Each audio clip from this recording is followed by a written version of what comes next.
Bienvenidos, hermanos queridos, a este curso de Antiguo Testamento 2. Que el Señor les bendiga. Yo sé que va a ser un tiempo provechoso para cada uno de nosotros. Todas las preguntas en cada clase son siempre muy bienvenidas y vamos a hacer lo posible por contestarlas. También quiero pedirles que para cada clase lleguen preparados con las tareas que les voy a estar mandando con anticipación, es decir, tener leídas las cosas que se van a pedir de antemano. Y por supuesto, en la medida que vamos trabajando, si ustedes quieren preguntarme algo, cualquier cosa durante la semana, escríbanme a mi WhatsApp con toda confianza y yo les contesto. De eso se trata esto, que sea realmente útil, que sea un tiempo de aprendizaje. Y como ustedes saben, no hay ningún aprendizaje que se realice sin cooperación del alumno. Entonces, por favor, no pierdan el tiempo solo asistiendo a las clases, sino que hagan su parte para que esto entre más, porque además esto no es solamente conocer datos, como podría ser a lo mejor una clase en la universidad, sino que es que llegue a la cabecita, pero que después a través de la meditación en lo que vamos comprendiendo, llegue también al corazón. Tome esto en serio, les va a hacer mucho, mucho bien. Para cada clase yo voy a tener una presentación que ahora voy a compartir con ustedes. Y esa presentación, una vez que terminemos, la voy a mandar en forma de un PDF a cada uno de ustedes por el chat de WhatsApp. Entonces, este curso se llama Antiguo Testamento 2 y trata acerca de un resumen del Antiguo Testamento. No es solamente de un libro, sino de todo el Antiguo Testamento a partir del libro de Deuteronomio. Ustedes se van a dar cuenta rápidamente por qué esto es así. Y le puse como título de fantasía, como ustedes ven ahí en el libro, la revelación del corazón de Dios, porque escogí una cantidad de temas principales que surgen a través de este estudio, que de verdad que nos revelan aspectos maravillosos de cómo es el Señor con cada uno de sus hijos. Esta es la clase introductoria y en esta clase les voy a contar, para comenzar, que esto es parte de un programa de la iglesia. Nuestra iglesia, Presencia de Dios, tiene un programa que se llama Escuela Ministerial y que tiene por objetivo preparar ministros, preparar personas para el área de trabajo ministerial. Entonces tenemos toda una malla de estudios que corresponde a 12 cursos y ustedes están aquí en Antiguo Testamento 2. Son 6 cursos de Biblia, 3 de Antiguo Testamento y 3 de Nuevo Testamento. Y al mismo tiempo contempla otros 6 cursos que tienen que ver más con el área ministerial, como vida espiritual, ética y otras cosas más. Todos esos cursos son gratuitos, solamente tienen que adquirir los libros y están disponibles. Todos están grabados en la nube, en nuestro canal de YouTube, pero este curso de Antiguo Testamento 2 nunca quedó del todo bien grabado, quedó a media, a mi juicio. Está grabado, ustedes lo pueden encontrar en el canal YouTube, pero ahora va a quedar mucho más amplio, más completo y además va a contar con la participación de ustedes, entonces ustedes también van a quedar grabados, entonces va a quedar mucho mejor. No se olviden de que este es Antiguo Testamento 2, lo que nos insinúa que hubo un 1, ¿no es cierto? Un Antiguo Testamento 1. Idealmente, lo ideal, ¿no es cierto?, es que ustedes hayan hecho el 1 antes de meterse en el 2, porque evidentemente tiene más provecho si ustedes han podido investigar todo lo que se trata en el Antiguo Testamento 1. El Antiguo 1 cuenta con un libro guía y después un comentario completo al libro de Génesis en 4 volúmenes, un comentario a Éxodo, uno a Levítico y uno a Números. Este curso fue dado el año pasado y quedó grabado también en nuestro canal YouTube Y aquí les pongo, esta es la figura donde ustedes pueden encontrar las grabaciones y esto en realidad es un link. Cuando ustedes reciban el PDF, si ustedes le apuntan encima, se van a dar cuenta que sale la manito. Fíjense, aquí sale una flecha, aquí una manito y ustedes solamente pinchan ahí y van directamente al canal YouTube, a la clase introductoria de Antiguo 1. Eso sí que no lo han hecho, de verdad se los recomiendo, junto con la lectura de todos estos libros que conforman ese curso. Pero avanzando, una vez que uno ha hecho el Antiguo 1, debe meterse en el Antiguo 2, porque eso completa. Son dos cursos que tratan en realidad acerca del Pentateuco. ¿Qué es el Pentateuco? Bueno, yo sé que ustedes me lo pueden decir fácilmente. Son los primeros 5 libros de la Biblia. Y en el curso número 1 estudiamos 4 de ellos, hasta números. Pero en el curso 2 nos concentramos en la teología de Deuteronomio, porque esa teología nos va a llevar a la práctica, cómo entendió el pueblo de Israel que estas cosas debían llevarse a la práctica. Y eso lo vamos a ver en la historia de Israel, vale decir, desde Josué hasta el resto, hasta el último de los profetas, hasta Malaquías. Cuando llegamos al curso de Antiguo Testamento 2, lo que ocurre es lo siguiente.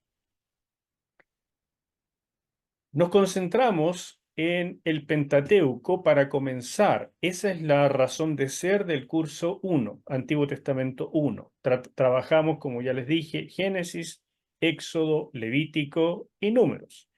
Es decir, nos quedamos dentro del Pentateuco y lo trabajamos. Pero después queremos empezar a darnos cuenta qué pasó con Deuteronomio. ¿Por qué Deuteronomio es algo especial? ¿Por qué se le ha dado tanta importancia a la teología del Antiguo Testamento, a este libro de Deuteronomio? ¿Por qué es tan similar a los otros libros y al mismo tiempo contiene algunas cosas diferentes? ¿Cuál es la historia de Deuteronomio y cuál es su importancia?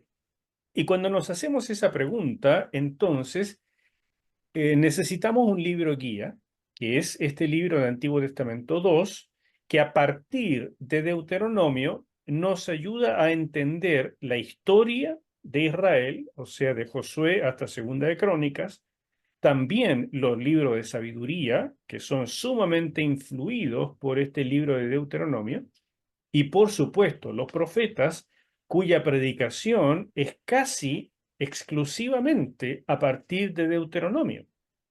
El que no conoce Deuteronomio, la verdad es que no va a entender a cabalidad ni, por supuesto, a los 4 profetas mayores ni a los 12 menores. Así, esa es la importancia de este libro fantástico de Deuteronomio. Estoy en una introducción de qué se trata el curso, ya voy a parar para preguntas y comentarios, pero si hay alguna cosa que estoy diciendo que no les quede claro o que quisieran que repitiera, por favor, ustedes interrumpen levantando la manito, ¿ya? Este curso de Antiguo Testamento 2 comprende los siguientes materiales que ustedes deben tener. En primer lugar, el libro guía, donde están las preguntas también que ustedes deben contestar. Yo ya les mandé un resumen de cómo hacer el curso. Entonces, para efectos de orden, por favor, cíñanse a ese resumen. Me parece que se los mandé diciendo cómo organizarse en este curso. ¿Ok? Y ahí les dice qué cosas hay que trabajar, qué cosas hay que leer, cuánto vale cada cosa en términos de notas, si ustedes quieren aprobar el curso completo con requisitos. Y también están todos los libros y todos los aspectos. Pero bueno, ustedes tienen que tener obligatoriamente este libro, el libro guía, tienen que también tener el comentario de Deuteronomio, porque estos dos los van a leer a través del curso. Pero cuando lleguemos al aspecto de historia, a mí me interesa que este libro de jueces también lo puedan trabajar con mucho detalle.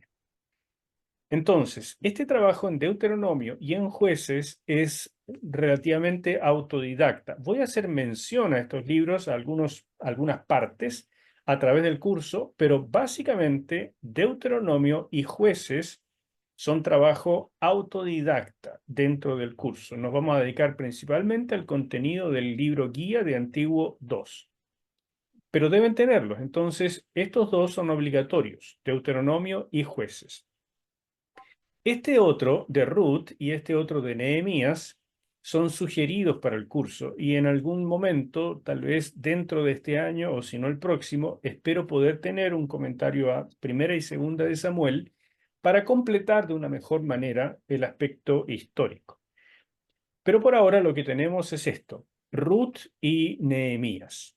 Nehemías es la última parte de historia. De hecho, compite con Malaquías por ser el último libro de la Biblia. Algunos piensan que es Malaquías, yo tengo mis dudas, creo que Nehemías es más bien el último libro escrito de todo el Antiguo Testamento.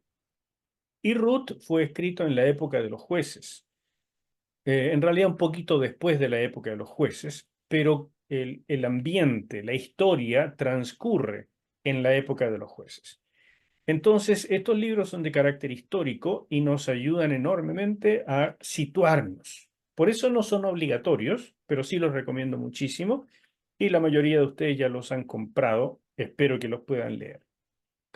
Estos dos, Ruth y Nehemías, tienen clases que están ya grabadas en el canal YouTube, entonces para los que son más auditivos, y visuales, tal vez les conviene acompañar la lectura con esos videos, porque entonces van a tener una comprensión más completa. El de jueces y el de Deuteronomio tiene audio solamente y ya se los mandé en un archivo, ¿no es cierto? En un archivo Word donde ustedes pueden sacar los links y bajar los audios, que es totalmente gratuito, es parte del curso y les animo mucho a que los puedan escuchar en la medida que van leyendo los comentarios. Hasta aquí, que es tema de materiales y cosas así. ¿Alguna duda? Comenzamos ahora. Sigo como introducción, pero vamos a comenzar ya porque quiero darles algún material para entretenerse. Esto que voy a decir, y en general en todas las clases, está escrito en los libros que ustedes tienen, ya sea en el de Deuteronomio o en el de el libro guía o en el de jueces. De esos tres libros voy a sacar pedacitos, pero los voy a copiar acá y los vamos a explicar. Entonces aprovechen de subrayarlo en sus libros y también de agregar las notas, lo que van aprendiendo, y les animo mucho a ir contestando las preguntas de Antiguo Testamento 2 y si algo no les quedara claro, me lo preguntan durante la clase o por WhatsApp. Y si alguna de esas preguntas son realmente interesantes, en cuanto a que pueden ser aporte para todos, las vamos a traer a la clase para responderla para todos, ¿ya? Lo primero que tenemos que saber es que el libro de Deuteronomio tiene una historia interesante y es que el título viene de la Septuaginta.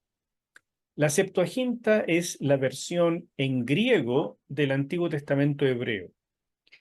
Eh, Esta se hizo en Egipto, más o menos en el siglo II antes de Cristo, y en esa época, por supuesto, ya había muy poca gente que hablaba hebreo.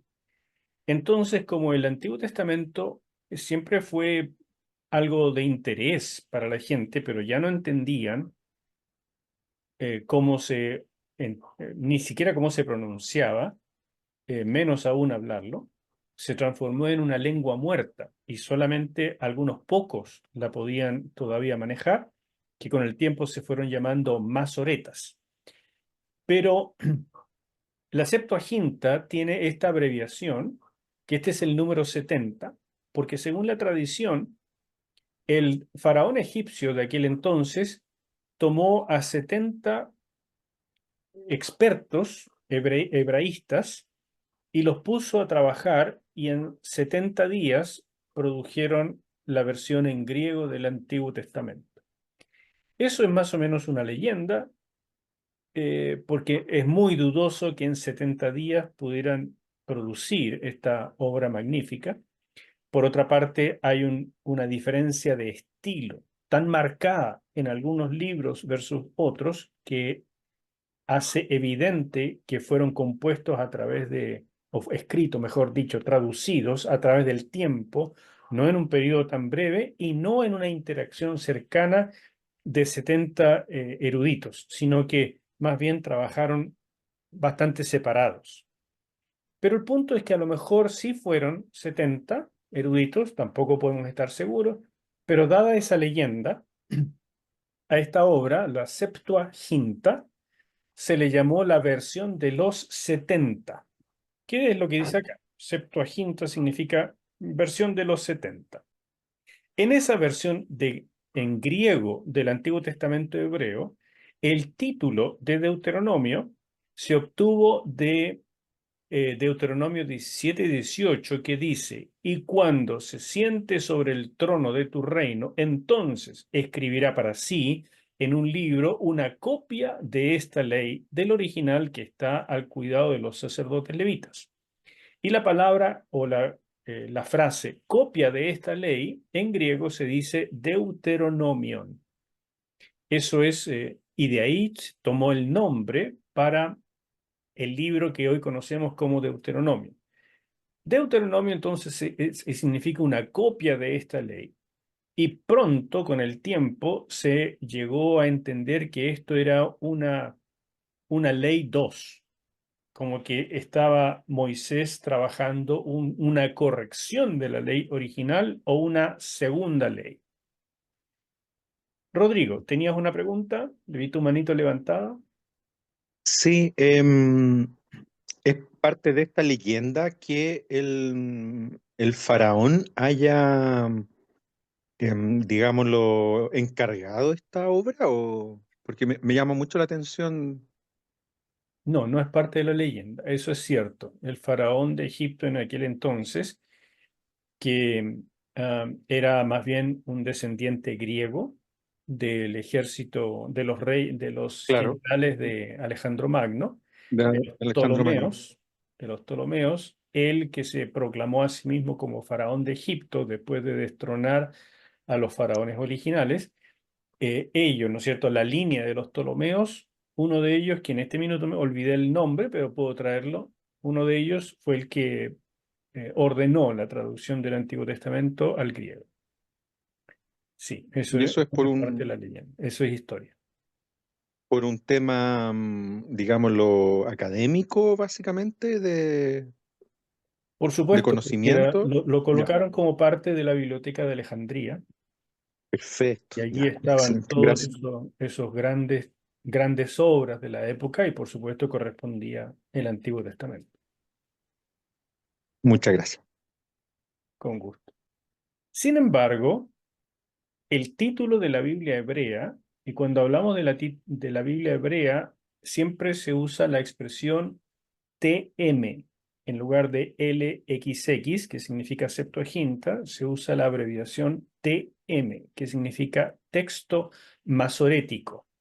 El texto masorético es el texto que los masoretas conservaron en hebreo a través del tiempo y que eh, recién en la Edad Media comenzaron a publicarlo y a hacerlo más asequible para la gente y comenzó a ser traducido también a otros idiomas, pero estamos hablando ya de, imagínense, miles de años después de su formación.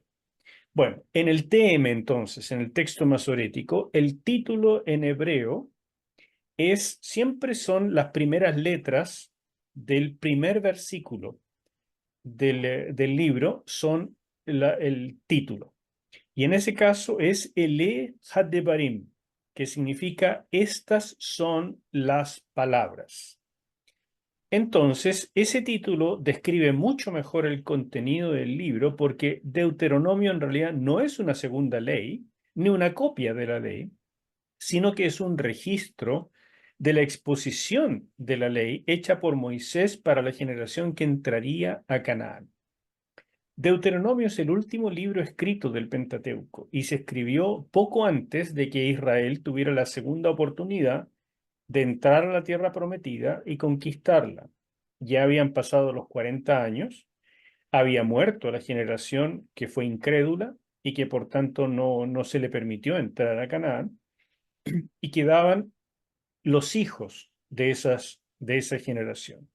Estos, estas personas que ya eran, por supuesto, adultos, bien adultos, después de 40 años en el desierto, todos ellos tenían menos de 20 años cuando fue el primer intento en Cades Barnea de entrar a la tierra prometida. Todos ellos tenían 20 años o menos. Por lo tanto, Moisés se va a dirigir a una generación que tiene entre 20 y 60 años.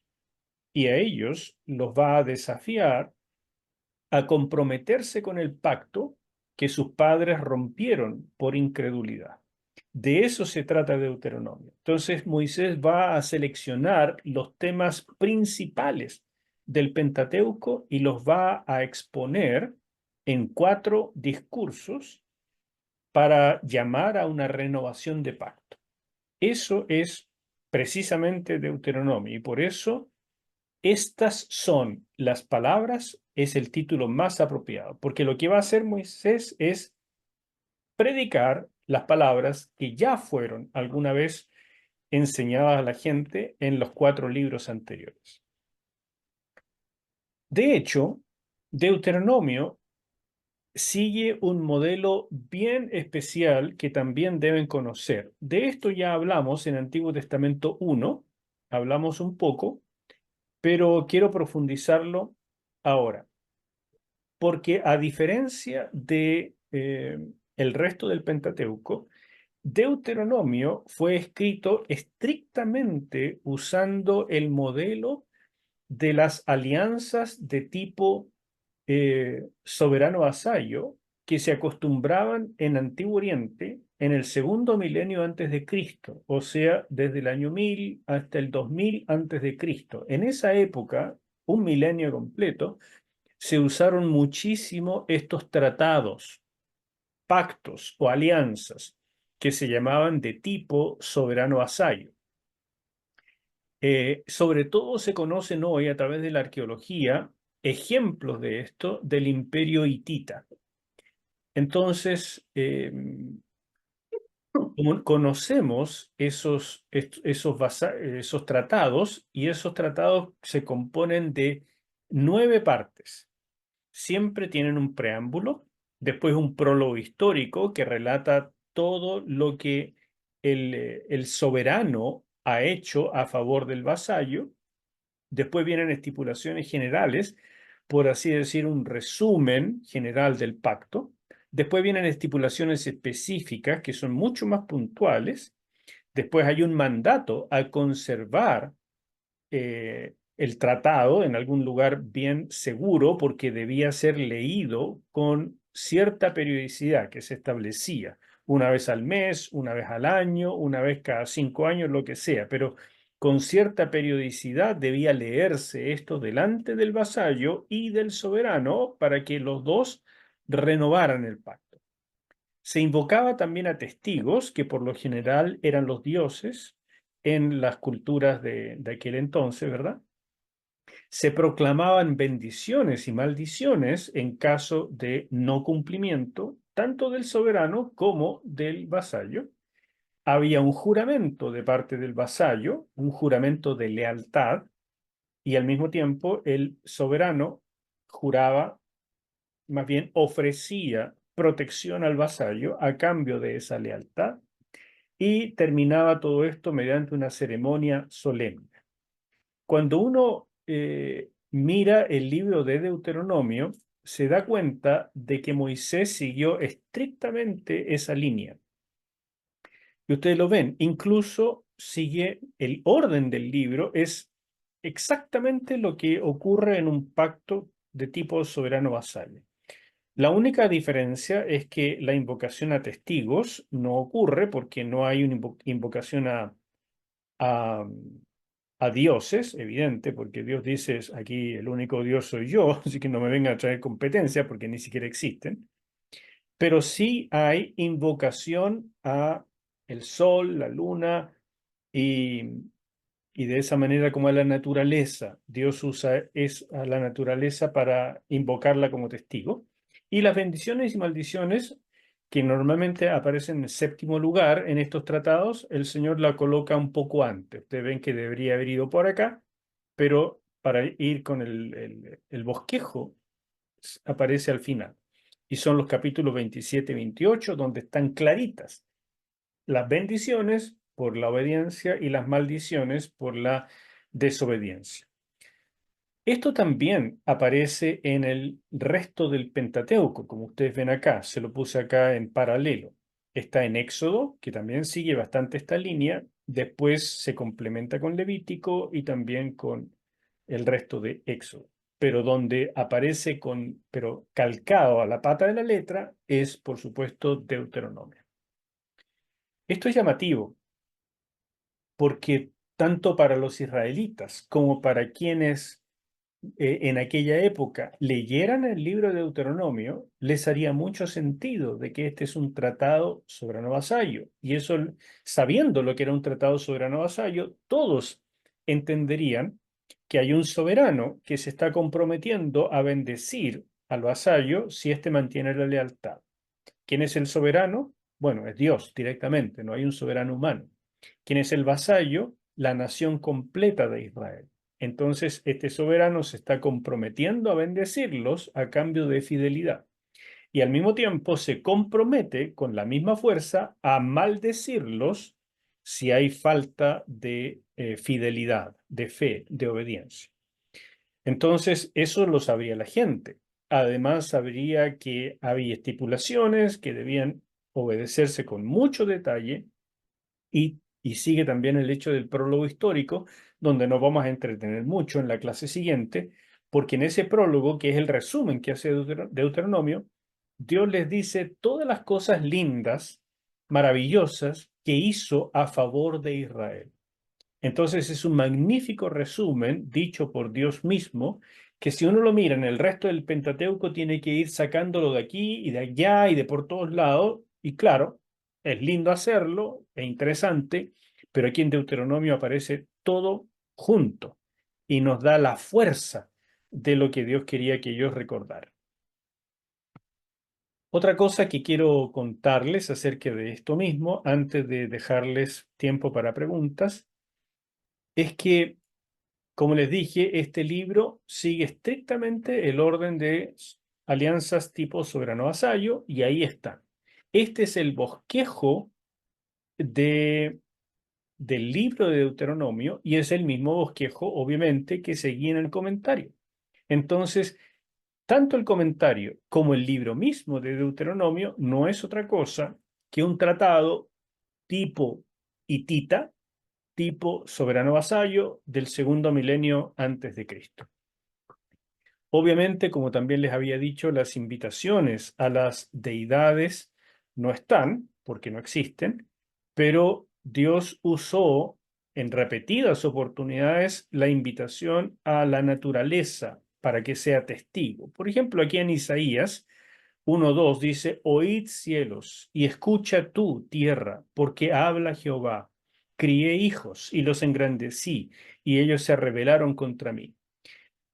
Como Dios no tiene a quién más interpelar, porque es el único Dios, entonces Dios le habla a la naturaleza como si la personalizara.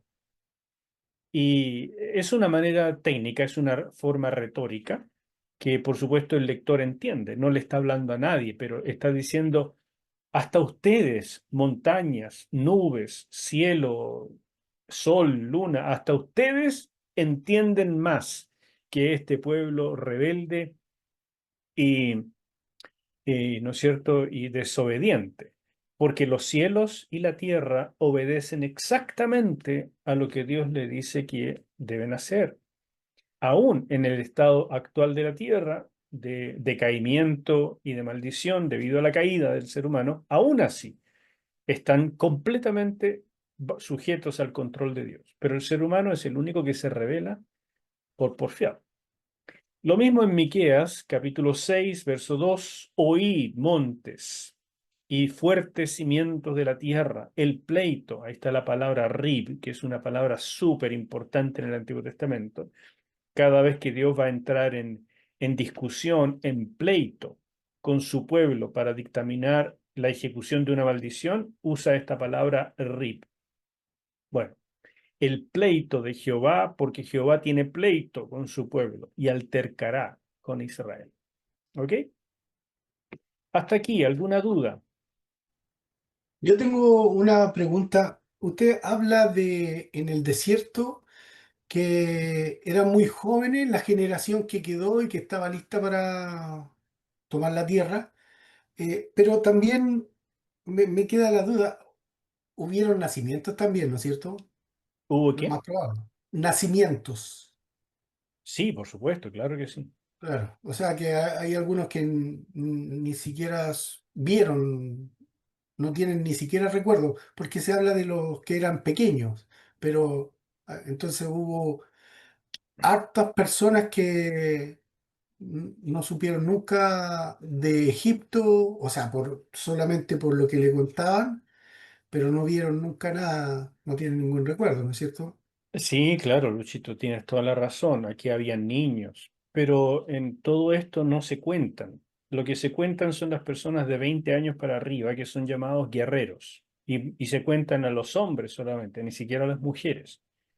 Entonces, como uno puede ver, al principio del libro de Números, se hace un conteo de los hombres de guerra que tiene Israel, y son del orden de 600.000. Y cuando terminan los 40 años en el desierto, ya se han muerto esos 600.000 junto con sus esposas y los que eran más viejos que ellos también, por supuesto. Y hacen el conteo de nuevo y vuelve a haber del orden de 600.000. Entonces, esos son los importantes en este caso, porque son los que van a ser invitados para entrar a poseer la tierra por medio de la conquista. Los niños se van a quedar en casa con las mujeres, pero son los hombres de guerra los que están aquí en juego, ¿verdad? Es el estilo de pensamiento del mundo antiguo, O donde sea, las yo saco mujeres el y los cálculo niños... de, perdón, sacó el cálculo de que después de 40 años andar en el desierto, ya los niños que nacieron en el mismo desierto, ya obviamente eran hombres de guerra ya, pero que nunca vieron ni pisaron Egipto. A eso me refiero. Sí, tal vez hay algunos que tenían más de 20 años y que son invocados acá, ellos con mayor razón, porque los otros tenían recuerdos solamente de niños, de haber Mm, estado en Egipto. Entonces, mm, estos que tú dices, ni siquiera esos recuerdos tenían. Así que es ya, correcto. Toda esta generación joven necesita estos discursos que va a hacer Moisés, que son de mm. renovación de pacto. Claro, pero ya, precisamente por eso también para ellos les resultaba muy edificante este Deuteronomio, porque al final son como comentarios al mismo libros anteriores, ¿no? Correcto. Eso es lo que vamos a ir viendo. Perfecto. Carlitos, Quería hacer una observación al mismo tiempo. Claramente, los que el Señor invoca, ya en capítulos 30 aproximadamente, eh, tiene que ver con elementos de la creación. Sin embargo, en el capítulo 31 versículo 19, también Dios le demanda a Moisés que escriba un cántico y que lo deje como testigo. Y el capítulo 32, Moisés, y a mí me parece que Dios, además de los astros o la creación, por así decirlo, testigo, y una revelación en el cántico de Moisés como un testigo perenne en conocimiento para el pueblo de Israel, para la conducción modalidad de vida que él esperaría cuando entraran ellos a Canaán. No sé si estoy en lo correcto o no. sí, perfecto, Carlitos, perfecto. En efecto, Dios les dejó ese testigo por escrito, que es un canto profético de lo que ocurriría y de lo que Dios esperaba y de lo que Dios haría. Hay mucha profecía en Deuteronomio y toda ella se ha cumplido. Y es hermoso que entonces este testigo por escrito, que tiene una connotación un poco diferente, porque la invocación a testigos de los pactos del segundo milenio antes de Cristo eran invocaciones a seres que ellos servirían de testigos en caso de que hubiera incumplimiento del pacto. Pero lo que Dios hizo, además de llamar a seres inanimados, como el sol, la luna, etc., Él dejó un testigo profético. A eso es lo que te estás refiriendo y eso es increíblemente interesante e importante. Es una variación total de lo que se veía en los pactos soberano-vasallo, porque allí era como entrar en juicio cuando había una desobediencia, pero Dios está derechamente profetizando que sí vendría la desobediencia y que sí vendría el juicio. Así que sí, gracias por la observación, súper importante. Vamos a seguir un poquito más.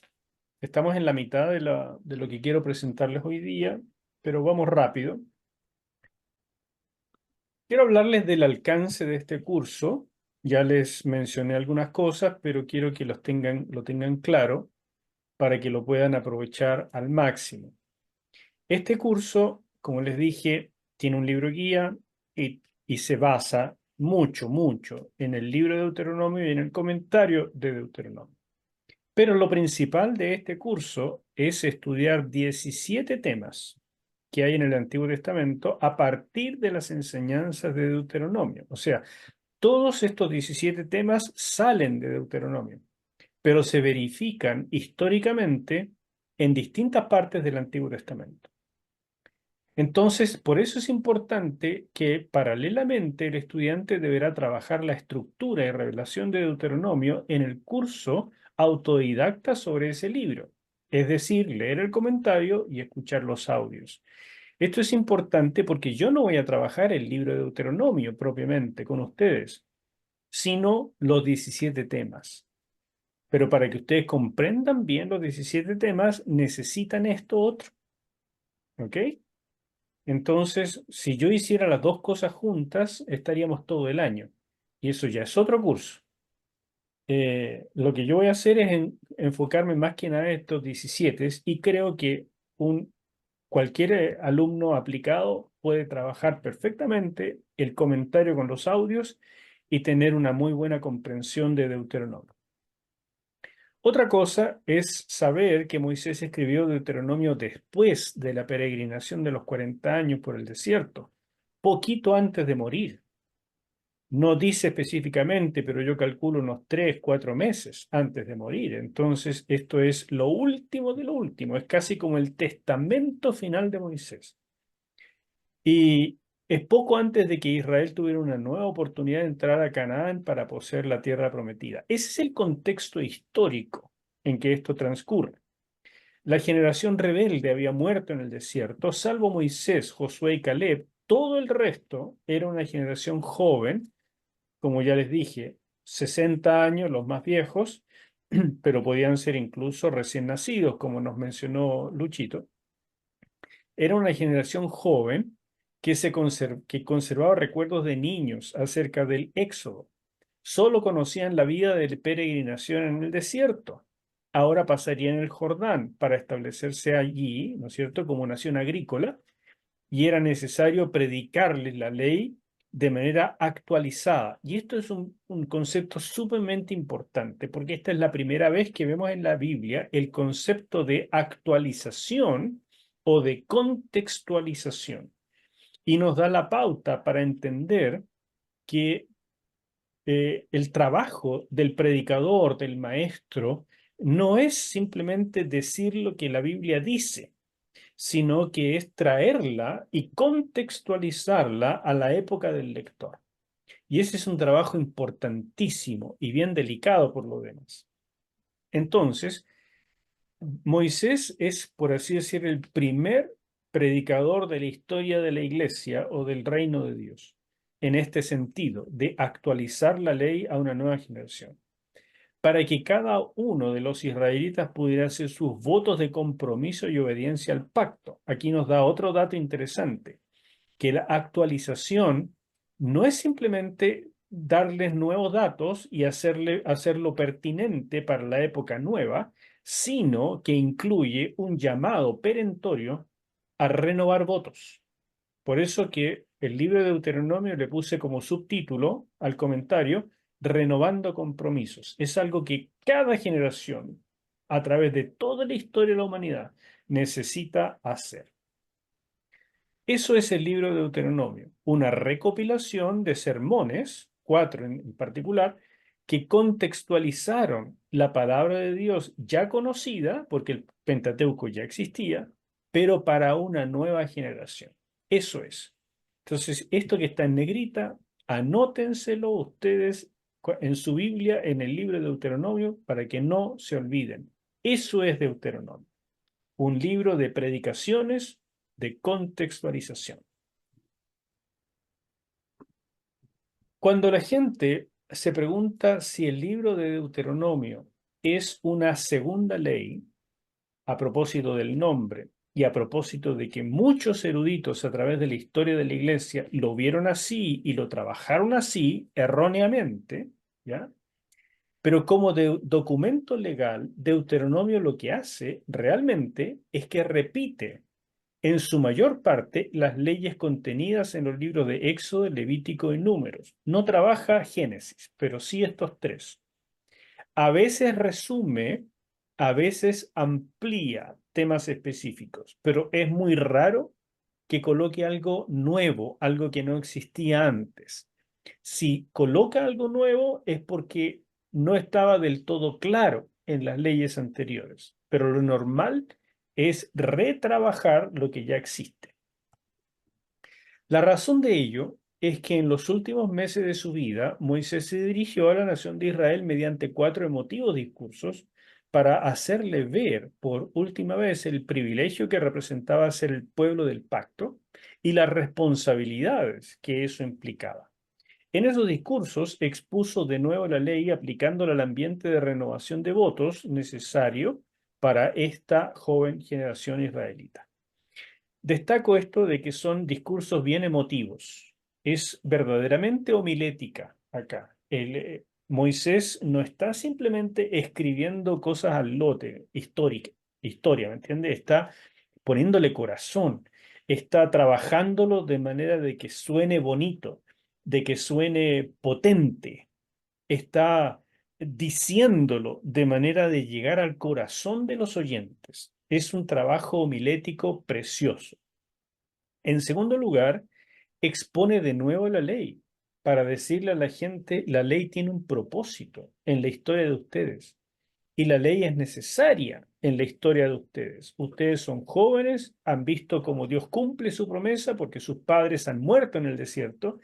Ustedes tal vez podrían tener resentimiento contra Dios porque les mató a los padres en el desierto, pero esto tiene una razón de ser y necesitamos, para que se cumplan las promesas de Dios, que ustedes renueven votos de compromiso con el pacto y que se animen a creerle al Señor.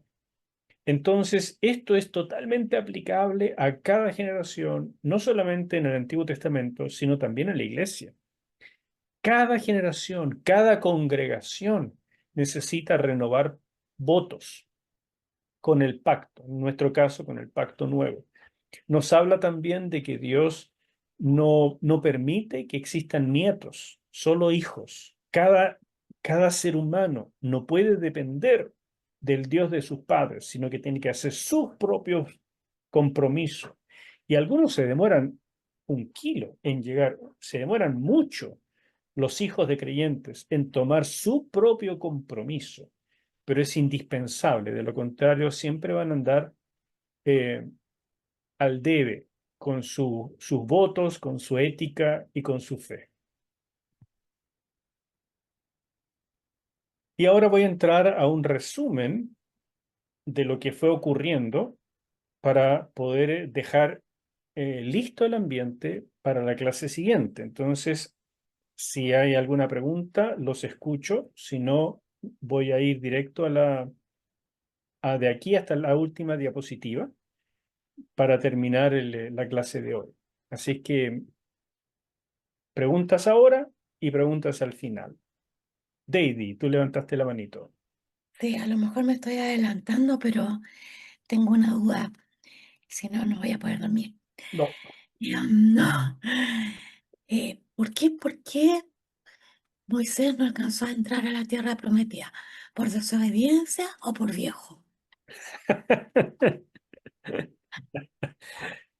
De que estaba viejo, sí, pero Sí, no, no es por eso. Es por un incidente en particular donde él desobedeció al Señor y le pegó a la roca para que perfecto. saliera agua en lugar de hablar.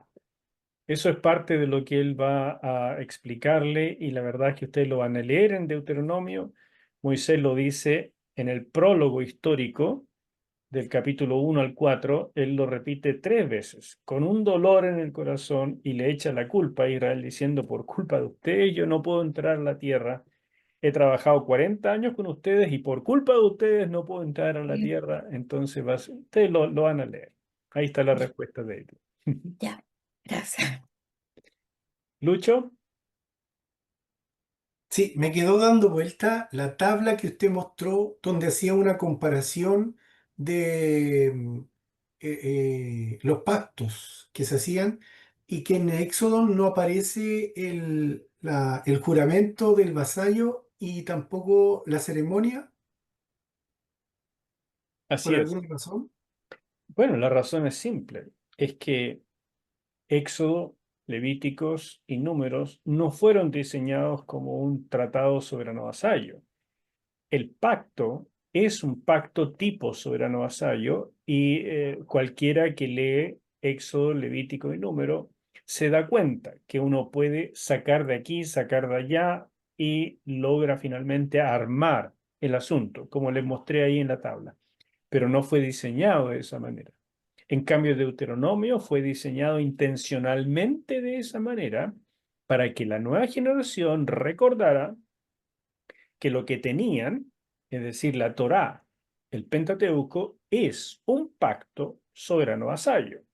Y que si meten la pata y desobedecen, van a recibir las consecuencias, que son las maldiciones. Y al Ok. mismo tiempo, si obedecen, entonces van a recibir todas las bendiciones.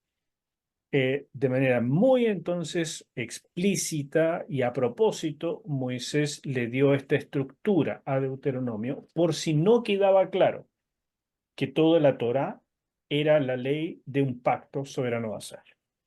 ¿Ya? No, o sea, no era una renovación del pacto, por eso no tenía que jurar el vasallo y hacer la ceremonia, porque estaba hablando del pacto que ya existía. Claro, es un pacto Ya, ya existente, entonces no ya, están ok, haciendo un nuevo pacto, pero ya, ok. sí hay una renovación de votos. Por lo tanto, cada generación debe renovar los votos con el pacto.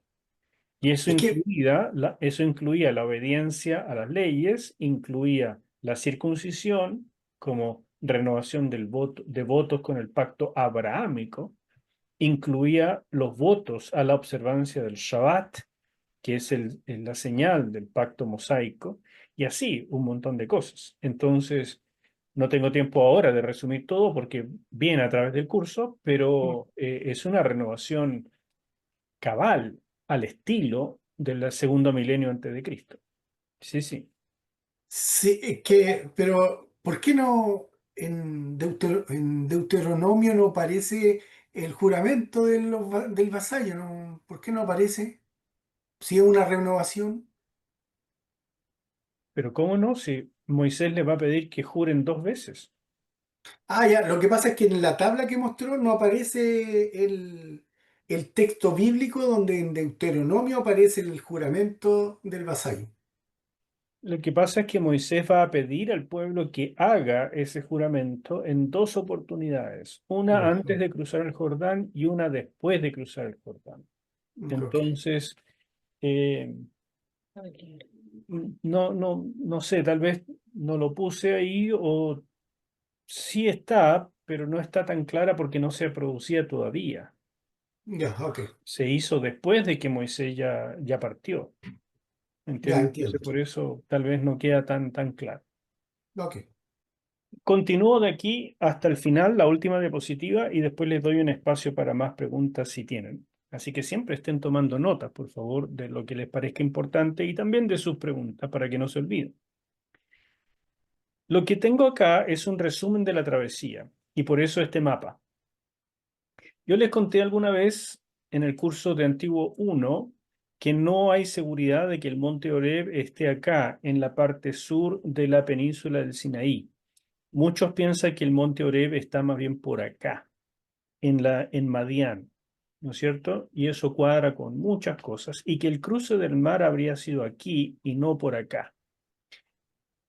Hay mucha discusión en este asunto, no tengo seguridad.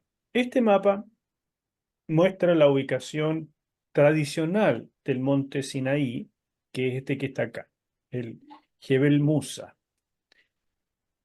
De aquí, cuando terminaron aproximadamente 2 años de estar ahí acampados, de recibir la ley, específicamente el modelo del tabernáculo, levítico, etcétera, etcétera, ellos partieron. Y Moisés da la nota en Deuteronomio de que de aquí hasta acá de Barnea son 11 días de caminata para guerreros, para gente, varones en pie de guerra, ¿no es cierto? Con poco cargamento y con solamente sus armas.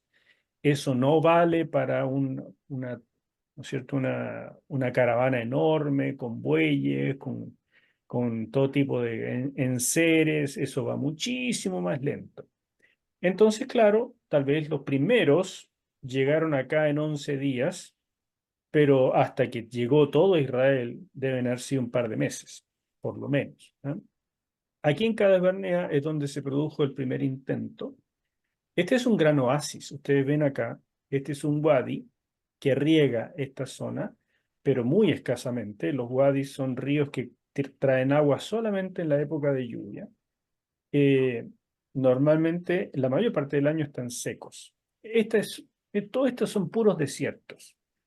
Entonces, cuando llegaron acá, Cades Barnea es un gran oasis, es bastante grande y daba para albergar a todo Israel. Pero aquí es donde vivían también los amalecitas, entonces tuvieron grandes conflictos con ellos. En ninguna parte la pasaron bien, realmente no fue vacaciones en ninguna parte.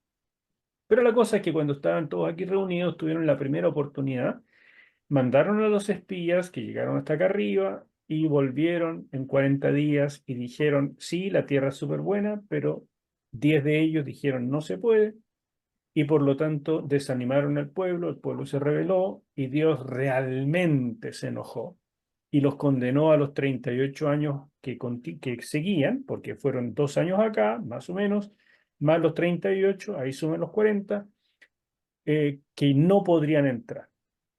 Sin embargo, el pueblo se obstinó y trató de hacerlo. Dijeron, hemos pecado, metimos la pata y queremos intentarlo. Moisés le dijo, no lo hagan porque Dios ya no está con ustedes. Y fue la primera derrota de Israel en este lugar acá, que es Horma. Le pusieron Horma a ese lugar de la palabra Jerem, que significa destrucción, porque Israel sufrió las consecuencias por primera vez de su testarudez y de su soberbia, y volvieron con la cola entre las piernas. Así es que aquí se quedaron mucho tiempo en Cades Barnea, de verdad, mucho tiempo, pero peregrinaron también por algunos desiertos, pero la mayor parte la pasaron en este sector de acá, de los 38 años. Cuando terminaron los 38 años, ellos partieron de acá rumbo a la tierra prometida, pero ya no para conquistarla por el sur, sino para conquistarla por el este, cruzando el Jordán acá, frente a Jericó. ¿Me siguen? Eso es en términos históricos lo que fue pasando. ¿Cómo lo dice Deuteronomio? En el capítulo 1 dice, ya estuvieron suficiente tiempo en Horeb, vayan acá de Barnea. Muy bien, allá mandaron a los 2 espías y después del fracaso viene el decreto de vagar por los siguientes 38 años y se produce la derrota de Horma, lo que les acabo de decir. En Deuteronomio 2 y 3, terminado el tiempo en el desierto, o sea, ya han terminado los 38 años, y aquí están los versículos para que ustedes los subrayen en su Biblia, debían prepararse para entrar a Canaán, o sea, este es el segundo intento. Y para llegar a ese punto, uno, debían evitar las tierras de Edom, Moab y Amón. Aquí abajo en el sur está la tierra de Edom. Edom viene de los edomitas, ¿no es cierto? Descendientes de Esaú, que fue hermano de Jacob, y por lo tanto eran parientes. como eran parientes y Dios le dio la tierra a Edom, esta tierra al sur del Mar Muerto, Israel no podía molestarlos, no podía tomar esa tierra. Habrían podido destruir a Edom y tomarlo, pero Dios lo prohibió. Y esta es una primera señal muy importante. Dios le dio la tierra a Edom, así como Dios le dio la tierra a Israel. La tierra de Israel era esta de acá, Canaán. Entonces ellos no podían ambicionar la tierra de otro, porque así como Dios le dio esta tierra a Israel y se la cuidaría, Dios también le dio la tierra a Edom y cuidaría a Edom contra Israel si es que Israel intentaba tomarla. Así que tenía prohibición contra Edom y también contra Moab y Amón. Moab y Amón son los descendientes de los hijos de Lot. Y los hijos de Lot, aunque fuera una situación incestuosa por la cual nacieron, seguían siendo parientes de Israel y por lo tanto no debían ser molestados tampoco. ¿Ok? Pero en este sector de acá, al norte de Amón, de aquí para arriba, eran reinos amorreos. Entonces, Dios sí les permitió conquistar la tierra de Transjordania, de Amón para arriba, y allí derrotaron a dos reyes amorreos, Sehón y Og.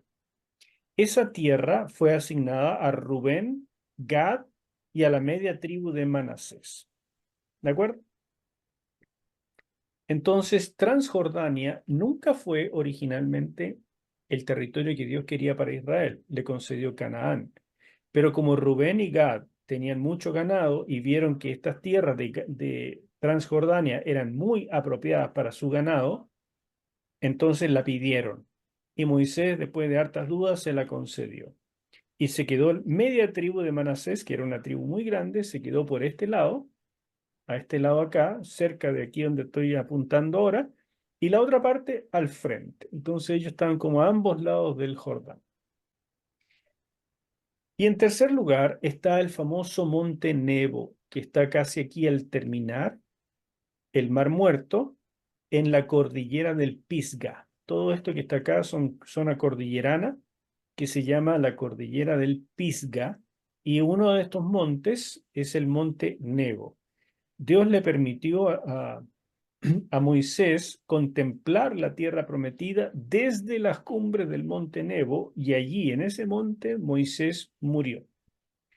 Entonces, ese fue el castigo de Moisés por transgredir una cosa que Dios le dijo y no se le permitió entrar a la tierra prometida. Él murió acá, en la zona de Moab.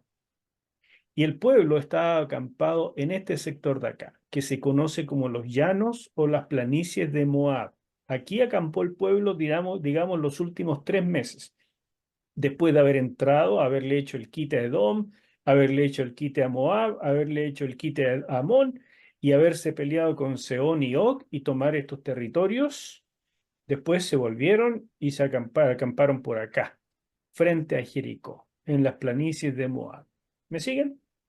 Eso es aproximadamente el preámbulo geográfico que fue ocurriendo. Moisés le pidió a Israel que renovara el pacto en 2 oportunidades, que es lo que estaba preguntando el Lucho. Y estas 2 oportunidades son, primero en Moab, y lo dice en Deuteronomio 1:5, que les pide que ellos renueven el pacto, y por supuesto renovación de pacto incluye el juramento del vasallo. Eso debían hacerlo acá, en las planicies de Moab. Y después le pide que lo hagan de nuevo cuando ya entraran a Canaán, en esta zona tan particular que tiene 2 montes que están frente a frente, el monte Ebal y el monte Gerizim, y tan pronto dividieran la tierra en sur y norte. Norte y sur. Del monte Gerizim para abajo sería el sur, del monte Ebal para arriba sería el norte. Y una vez que hicieran eso, habiendo ya como metido un cuchillo, ¿verdad? Porque tenían que cruzar, derrotar el Jordán, subir, meterse aquí entre estos dos montes, hacer el juramento de pacto, ahí comenzaba propiamente la conquista. En esa segunda oportunidad, Moisés no estaría presente, pero Josué llevó a cabo ese acto tan importante. Todo lo que va a ocurrir en Deuteronomio tiene el contexto como si hubiera ocurrido en un día. O sea, Moisés se demoró varios meses en escribir Deuteronomio, pero el ambiente está relatado como si hubiera ocurrido en un solo día, los 4 discursos de Moisés. En ese día fue el día de la renovación de pacto y la unción de Josué como reemplazante de Moisés. Entonces, esa es la manera en que uno tiene que entender Deuteronomio. Es una obra de arte, como si a través de todo un día súper largo, Moisés hubiera predicado 4 discursos muy solemnes y muy de corazón, y se hacía la renovación de pacto, y Moisés quedaba ungido como el reemplazante de Moisés, y terminado eso, Moisés sube el monte Nebo y se muere. Ese es el esquema de Deuteronomio. ¿Me explico? Por supuesto, Moisés se demoró más tiempo que eso en escribirlo y dejarlo listo. Y después de eso, a lo mejor en un solo día se hizo todo este asunto y Moisés le pasó el libro después a Josué. No tengo idea cómo fue eso, pero para que se haga en el ambiente. Entonces, la ocasión principal fue la ceremonia de renovación de la alianza en la cual el liderazgo de Josué sería establecido en reemplazo de Moisés. La muerte de Moisés, anunciada por Dios mismo, representaba el contexto inmediato. Entonces la gente sabía que esta renovación y este reemplazo era necesario porque Dios ya había dicho, Moisés se viene conmigo. Entonces, ante el inminente inicio de la conquista de Canaán, establecer a Josué como reemplazante de Moisés se hacía una necesidad urgente. No obstante, en un sentido más pleno, no era necesario un cambio en el liderazgo, ya que el verdadero líder del pacto era Dios mismo, nunca fue Moisés. Y Moisés realizaba la función de mediador. Era esa función de mediador la que debía ser reemplazada. Y por eso Dios hizo el milagro al entrar a Canaán de partir el Jordán en dos para que pasaran en seco, y de esa manera el pueblo se daría cuenta de que esta función mediadora que tenía Moisés ahora pasaba a Josué. Aunque Josué era el candidato elegido por el Señor, y ya lo había dicho varias veces, este reemplazo contiene elementos de tristeza y aceptación por parte de Israel. Porque en el fondo, hermanos queridos, y esto es súper importante, creo que es súper aplicable para el contexto de iglesia en el presente, en definitiva, no se podría encontrar otro líder como Moisés con facilidad. Solo hasta la venida del Mesías hallamos a otro como Moisés, como dice Deuteronomio 18:15, aunque con características aún mayores. Entonces Josué nunca pretende ser otro Moisés en realidad. El pueblo trata de verlo así, pero Josué siempre se mantiene como el general del ejército y el discípulo de Moisés. Nunca pretende ser otro Moisés. Y Moisés mismo lo dice. Cuando venga el fin de los tiempos, el momento apropiado, Dios enviará a otro como yo, otro profeta como yo. Josué no es eso. Josué los está guiando en otra forma. Y para la iglesia esto es tan importante, hermanos míos, porque cuando Dios levanta a un buen líder, a un hombre de Dios, a un varón de Dios que sigue con integridad la voz del Señor, tratar de reemplazarlo, tratar de hacerle sombra, tratar de acerrucharle el piso, hermanos míos, es una estupidez mayúscula, porque es ir contra lo que Dios ha establecido. Lo que debe hacerse es aprender todo lo que sea posible del varón de Dios. Cuando llegue el momento, llorar su partida y reemplazarlo sin tratar de imitarlo, sino hacer otra cosa nueva. Y si se levanta liderazgo joven y nuevo, funden cosas nuevas. Para eso hay un mundo enorme que conquistar. Yo no sé por qué se produce tanto esto en las iglesias de que cuando hay un liderazgo y un ministerio exitoso, la gente trata de derribar al líder para quedarse con lo que el otro hizo. Hermanos míos, hay espacios de más en el mundo. Si Dios te ha llamado, levántate como ministro, haz lo tuyo y mantén relaciones cordiales de respeto y de sujeción a los líderes que fueron antes que tú. Pero no trates de derribar a otros para levantarte tú. Ese es el pecado más viejo de la historia de la humanidad, que no se ve en el caso de Josué, y por eso, desde mi punto de vista, Josué es el discípulo por excelencia, el hombre que realmente entiende lo que es tener a un buen maestro y lo que es servirlo y reemplazarlo cuando Dios se lleva al maestro.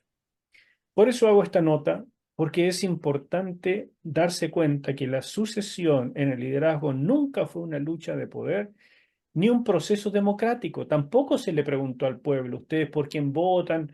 ¿Reemplazamos a Moisés? No, el pueblo no tiene pito que tocar acá. Esto es un asunto de Dios. Fue simplemente designación divina.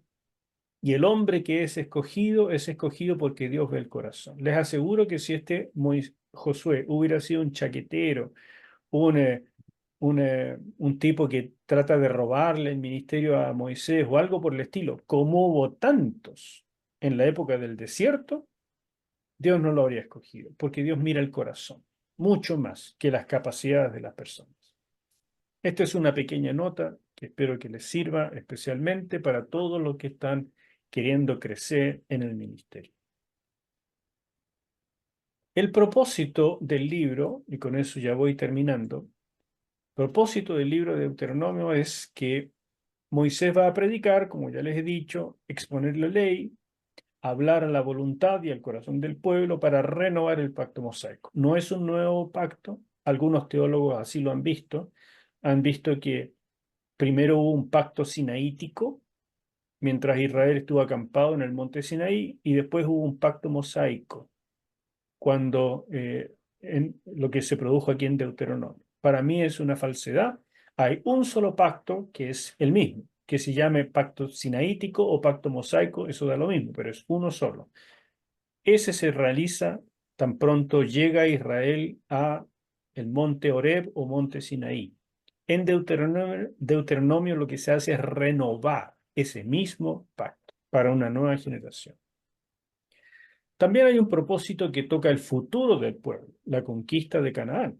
El libro da una orientación de cómo vivir en Canaán cuando Israel ya haya conquistado la tierra prometida. Hay casi 200 referencias a la tierra en Deuteronomio. O sea, Moisés, a diferencia de lo que hizo antes en el Pentateuco, ahora les va a hablar del futuro. Eso es muy característico en Deuteronomio. Les va a decir, ustedes van a entrar a la tierra, si eso no hay duda, porque Dios lo prometió. No hay duda de que van a conquistar, no hay duda de que van a tener victoria y que van a poseer la tierra. Pero ¿qué pasa con ustedes cuando posean la tierra? No vaya a ser que se olviden de Dios. No vaya a ser que se crean que son los campeones del mundo porque conquistaron cosas siendo que en el fondo Dios va delante de ustedes. No vaya a ser que se olviden.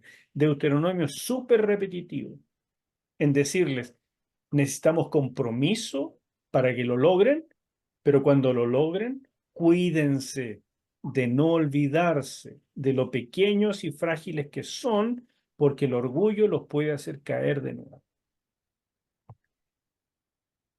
Y así llegamos al preámbulo del libro, que son los primeros 4 versículos, y que tienen estas características, hermanos míos. Lo voy a leer. Estas son las palabras que habló Moisés a todo Israel a este lado del Jordán en el desierto, en el Arabá, frente al Mar Rojo, entre Parán, Tofel, Labán, Hazorot y Dizahab.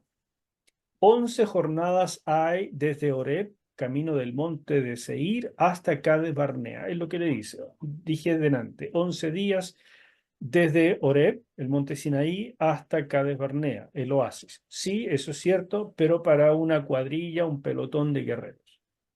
Y aconteció que a los 40 años, en el mes 11, el primero del mes, Moisés habló a los hijos de Israel conforme a todas las cosas que Jehová le había mandado acerca de ellos, después de que derrotó a Sehón, rey de los amorreos, el cual habitaba en Hesbón, y a Og, rey de Basán, que habitaba en Astarot, en Edrei.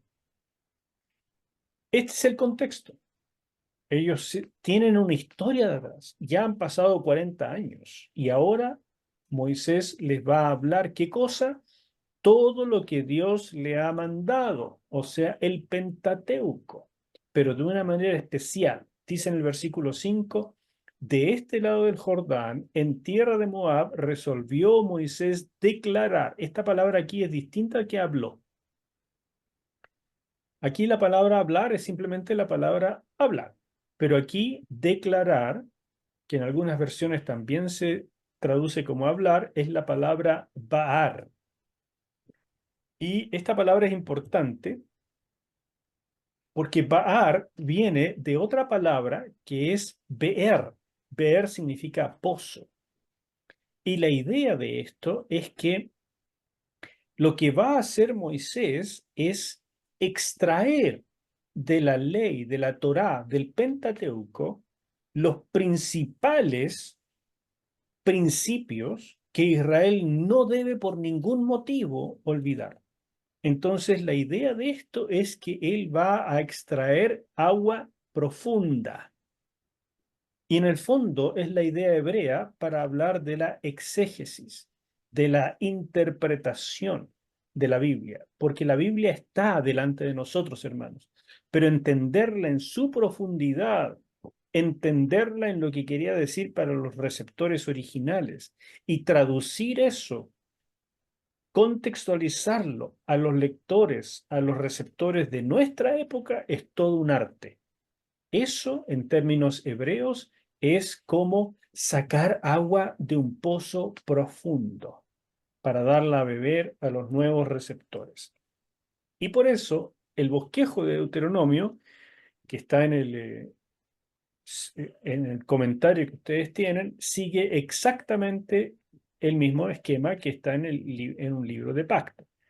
Hay un preámbulo, que es el de lo que acabamos de leer, los primeros 4 versículos, y después la parte 1, que es el primer discurso de Moisés y que es el prólogo histórico. Y a eso nos vamos a dedicar en la clase siguiente. Y después veremos lo siguiente. Y termino con esta. El desafío de la exposición de la palabra. Hermanos míos, cada generación debe tener la oportunidad de hacer su compromiso con el pacto. ¿Qué pacto? El pacto con el Señor, el pacto de creerle, el pacto de seguirle, el pacto de ser transformado a la imagen de Cristo en términos del pacto nuevo en el que estamos nosotros. Cada generación necesita hacer eso. Por lo tanto, la predicación nunca va a pasar de moda, porque es el instrumento que Dios ha escogido soberanamente para llamar a la gente por medio de la habilidad retórica para tocar mente, corazón y espíritu, de manera que la gente renueve compromisos. Y esta renovación de votos era indispensable para aprender a vivir en el nuevo contexto histórico en que se encontrarían. Habían estado en el desierto por 40 años con la misma ropa y maná regalado cada día. Ese era el contexto de esa gente. Ahora pasarían a una tierra fructífera que debían hacer producir. O sea, de paseanteros por el desierto tenían que transformarse ahora en un pueblo agrícola. Eso no lo habían hecho nunca. Tendrían que enfrentar las ideas paganas en cuanto a la fertilidad y mantenerse fieles a Dios. Y al mismo tiempo formar ejército contra todos los que vendrían a tratar de quitarle sus cosas. Todo eso tendrían que aprender. Y si esto fue importante que Israel lo aprendiera en esa época, lo mismo pasa en cada congregación hoy. ¿Cómo hacer que la Biblia sea viva y eficaz en cada época? Es el arte del predicador, es el arte del ministro de Dios. Y para eso, de verdad que es necesario entender la Biblia a cabalidad. Mucha gente lee la Biblia como si fuera, no sé, una cosa como un libro de magia, donde a ver qué me dice Dios hoy. Y con un par de palabras que le resuenan en el corazón, hacen todo un mensaje. Eso es una forma totalmente irrespetuosa de tratar la palabra de Dios. La palabra de Dios tuvo un mensaje para los receptores originales. Y si no has comprendido ese mensaje, no tienes derecho todavía a contextualizarlo. Una vez que comprendes el mensaje a los lectores originales, entonces tienes que hacer otro trabajo, que es apropiarla para ti, aplicarla a tu propia vida. Y solamente cuando la hayas aplicado y la practiques, tienes el derecho de contextualizarla a tu audiencia. Ese es mi criterio, hermanos, de lo que es el estudio de la Biblia y la contextualización. Es mi criterio, otros tendrán otro, pero como yo soy el profe en este curso, es lo que les digo. Así debe tratarse la escritura, con mucho respeto, porque viene de Dios, pero con el entendimiento de que es palabra viva, es para cada generación. Pero si tú no logras en la predicación renovar la mente de los escuchas para llevarlos a renovar sus propios compromisos con el Dios vivo y con su palabra, tu trabajo ha quedado al debe. Por eso les animo a tomar esto que estamos estudiando con el mayor de los respetos posibles. Conocer la Biblia es el privilegio de los hijos de Dios y es el trabajo de los hombres y mujeres que hemos sido llamados a exponer esta palabra al mundo. Eso es, mis queridos, mi trabajo por hoy. Con este Amén. desafío los dejo y les animo ahora a que podamos conversar unos minutos más, si lo desean, y de lo contrario vamos a quedar hasta aquí hoy día. ¿Alguna última pregunta? ¿El monte Sinaí le cuadra más a usted que esté en Madián? Hay buenos argumentos para ambas posiciones, Luchito, para el sur, el sur de la península del Sinaí, como para la región de Madián. Y ambas posiciones también tienen sus contras. eh, que cuando estuvimos en el libro Antiguo 1 se los hice ver. Entonces, no es lo que me cuadre a mí, sino que al final es un tema que no se ha podido dilucidar, lamentablemente, pero hay buenos argumentos para ambos. Mm. O sea, mi pregunta era más que nada, quería saber cuál era su opinión o inclinación. No tengo, yo sé que existió un Monte Oreb donde estuvieron, pero no, no puedo decirlo con seguridad. Ya, ok. Y lo último, es que entonces de lo que habló en la última diapositiva, eh, o sea, toda la predicación, las predicaciones debieran ser como eso de renovar votos. Una predicación no está completa si tú no llevas a la audiencia a tomar alguna decisión. Cuando un predicador asume ese trabajo, debe entender que su labor es, primero que nada, ser fiel a lo que Dios quiera decir. Segundo, trabajar la Biblia con mucho cuidado porque es palabra de Dios. Tercero, dar a entender lo que la palabra dijo a los oyentes originales, porque ese fue el mensaje uno.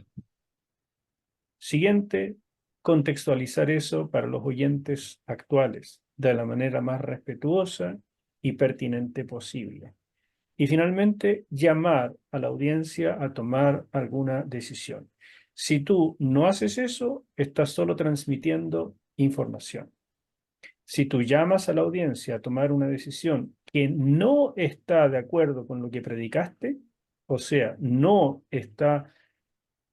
sale directamente de la Biblia, tú estás usando la Biblia como un pretexto para llevar a la gente a hacer algo que tú tenías planeado de antemano. Y todo eso es pecado. Entonces, hay que ser cuidadoso. Yo le digo, por mi caso personal, yo trabajo la Biblia como con pinzas, porque para mí trabajar con algo divino es mucha responsabilidad. Eso trato de traspasarle a mis alumnos y es lo que hago cada vez que predico en el púlpito. Muchas gracias. Ha sido un gran placer estar con ustedes y gracias por esta introducción. Ánimo con lo que viene. Les voy a ir mandando lo que tienen que trabajar cada semana. Por favor, háganlo, tómense el tiempo, distribúyanlo a través de la semana para que sea más fácil. Y nos vemos Dios mediante el próximo miércoles puntual a las 8. Amén. Amén. Muchas gracias, Enzo. Bendiciones, Gracias. hermanos Nos míos. vemos. Chao, chao. Muchas gracias. Buenas Chao. noches. Chao, familia. Buenas noches a todos.